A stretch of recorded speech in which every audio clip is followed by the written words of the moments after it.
I'm Heather, 30 years old. I'm a salesman for a trading company. I have a 32-year-old husband, Ben, and 2 children, a small son and a daughter. My husband is a regular office worker who never does overtime. He picks up the kids from daycare after work and does the housework at night. However, my relationship with my husband has not been going well lately. I am often away from home on business trips because of my job. When my husband doesn't like it, and when I come home, he keeps complaining and we end up fighting. This has caused an awkward atmosphere in our marriage. I'm home! One night, I came home from a business trip. What took you so long? You've been busy, haven't you? I'm exhausted from taking care of the kids. My husband said to me suddenly. Don't complain like that. It's not like I'm going because I want to. Why don't you come home early sometime and play with the kids? They're always saying, "Mommy, Mommy," and looking for you. Even if you say that, I have to work. Before we got married, you told me you'd help me out with the kids while I'm at work. And for that, I give you weekends off and let you do your own thing. So don't make it sound like I'm neglecting our children. I'm not saying you're neglecting our kids. I'm just saying you need to focus a little more on your family. I know it's a lot of work, but you've taken on the responsibility of taking care of the kids, so do your best. Every time I came home late like this, there would be arguments over the kids. I found myself in a state where I could hardly find time where I could rest. I felt like the stress was building up because I was getting a lot of complaints at work, and my husband was giving me a lot of criticism at home, too.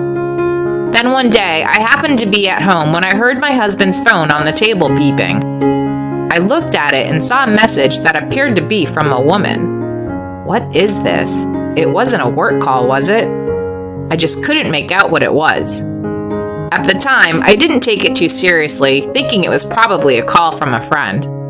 Little did I know that this would later turn out to be a major incident, and I regret to this day that I should have questioned my husband at the time, so that my children would not have had to go through such a painful experience.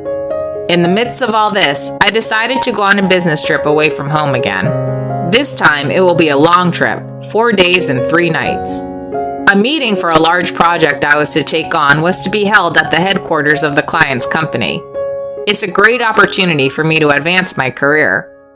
Of course, I had told my husband in advance, but our relationship had cooled down and we were not talking much, so we had decided to ignore each other more often. Before I go on my business trip, I talk to my kids. I'm off to work hard, I tell them. Mommy, please play with us when you get home. I love Mommy because she always plays with us when she gets home from work. The kids can't seem to wait for me to come home. My children are my first priority, but to be honest, my husband's income is small, and we can't make a living without my hard work. It is this spirit of working for the children that makes me work so hard. When I return home, the first thing I'll do is play with my children. With this in mind, I headed for my business trip. The meeting at my business trip went smoothly. As a result of my passionate presentation, the client was satisfied with my proposal and gave me the go-ahead. When I reported the results to my boss, he praised me for a job well done. Now I could go home and see my children without any worries. Or so I thought. I was about to go home in the evening, exhausted, when I received a call on my cell phone. Hello? I'm from the daycare center, and your children has been absent for the past 4 days. Huh? I tried to contact your husband every day, but he just hung up the phone and said they were fine. I was a little worried, so I called you too. That's strange. My husband used to call me if the children had a fever or anything unusual. I tried to call him right away, but I couldn't reach him. I had a bad feeling. I hurried home. When I arrived home, I immediately noticed something strange. All the furniture had been moved out and the place was empty. Huh? What's happening? I entered the house, looked around the room, and was astonished. My children were sleeping together in an empty bedroom. No way. I immediately woke them up. Welcome home, Mommy. I'm hungry. They hugged me tightly. Where did that man go? I immediately took out my cell phone and called my husband. But no matter how many times I tried, I couldn't get through. I kept on calling and calling, and finally he answered. What? I heard my husband's sluggish voice. Don't what me? What the hell did you do? I don't understand how the house is empty and our kids were left behind. Where are you right now? Oh, I'm with my girlfriend in our new house. My husband says in a flat tone, like he's talking about the weather, like, yeah, it's raining today. I could feel my brain refusing to comprehend what he was saying. Girlfriend? A new house? He left the kids and went to be with another woman? Does that mean you cheated on me? I raised my voice and he sighed. Sure, you can say that. I'm not going back there. I can't take care of the kids anymore. I took the furniture out, but I left the kids there. What? My mouth was wide open, but no words came out. The cheating, the abandonment, this isn't just about what he did to me. This was unthinkable treatment to our children. They were left alone hungry and crying. Anyway, hurry up and come home. I'm trying to sleep. You're back from your business trip now, so you can take care of the kids. I felt like a blood vessel in my head had snapped. You've got to be kidding me! How can you say such a cold thing after leaving small children unattended? You can say what you want. I don't have to take care of those kids anymore. Bye.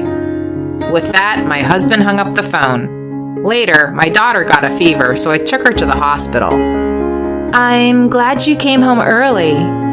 I see. I was relieved when the doctor examined her. But why did your husband leave the children alone? The doctor asked me naively, but there was no way I could tell her that he left me and the kids and ran off to be with the woman he was cheating on me with. I just slurred my words and left the hospital. I was so angry that I wondered if there was any way I could blame my husband for his irrational behavior. I couldn't imagine living with my husband anymore, so I decided to consult a lawyer for future considerations. After listening to my story carefully, the lawyer said, "That's terrible. Leaving a young child unattended is a crime." He raised his eyebrows. "So you don't know where your husband is?" "Yes, he seems to have turned off his phone." "Okay, well, in the meantime, we need to find your husband's whereabouts. I'll ask a friend of mine at the detective agency to help you." The lawyer, known for his reassuring personality, was really accommodating. I took some time off from work and worried about taking care of the children while the detective agency was looking into my husband. My husband had never been proactive in taking care of the children, but I never thought he would treat them so badly. No matter what the excuse, this is not the way anyone should treat their own kids. And he was cheating on me. Where did he get a girlfriend? Did he always flirt with other women when I was away on business, leaving the kids at home? I had goosebumps all over my body, and seething anger took over. I could never forgive him. He must get what he deserves. That's how I thought. My husband could not run and hide since he was the perpetrator, so we soon found out where he had gone. The husband lived in an apartment in the next town over with the woman he was having an affair with, and she commuted to work from there. The woman worked at a bar, has been remarried twice, and has no children. My husband, freed from the care of the children, went out to gamble on Saturdays and Sundays and started to frequent the bar. And as predicted, he left the children at home and cheated on me while I was on a business trip. It seems that the debt-ridden woman was feeding on my husband's salary, not only for drinking money, but also for living expenses. I knew my husband wasn't the brightest, but I didn't think he'd have gone that far. On the evening of the day I found out where he was living, I visited the apartment with my lawyer. We knocked on the door and my husband answered it. The woman was away, apparently on a night job.